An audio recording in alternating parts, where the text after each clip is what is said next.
Welcome to నాన్నమ్మస్ kitchen. ఈరోజు పుదీనా rice చేయాలనుకున్నాము.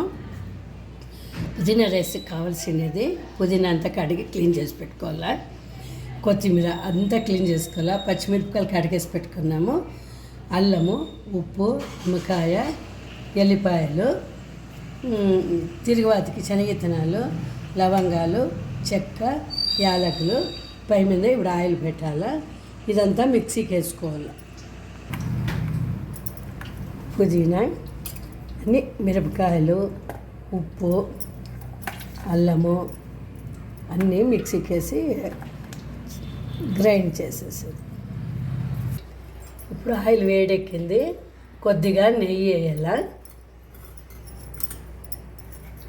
ఉద్దిబ్యాళ్ళు, శనగబ్యాళ్ళు, ఆవాలు, జీలకర్ర,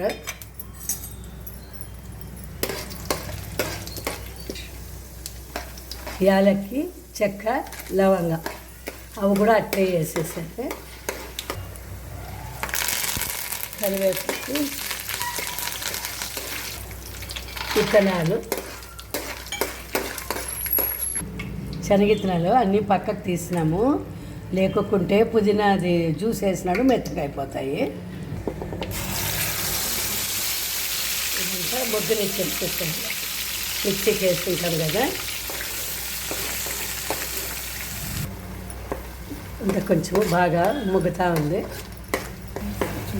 ఇదంతా ఫ్రై అయిపోయేసింటే ఇప్పుడు తిన్నిప్పుడు అన్నం వేసేసేయాలి.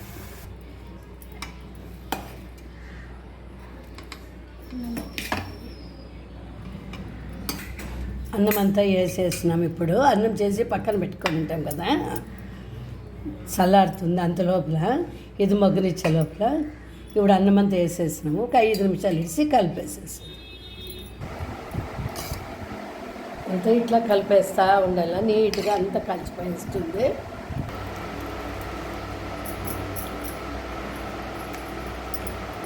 నిమ్మకాయ పిండేసేసేయాలి. ఇప్పుడు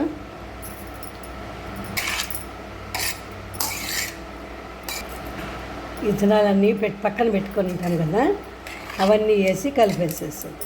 చూసేది కొంచెం ఏమైనా ఉప్పు తక్కువ ఉందేమో అని చూసి కావాలంటే కలుపుకోవచ్చు. కొద్దిగా ఉప్పు తక్కువ ఉంది వేసి కలుపుకోవచ్చు మనం. పుదీనా రైసు రెడీ అయ్యింది. చేసుకొని చూడండి, లైక్ చేయండి, సబ్స్క్రైబ్ చేయండి. చాలా బాగుంటుంది తినడానికి. థ్యాంక్స్.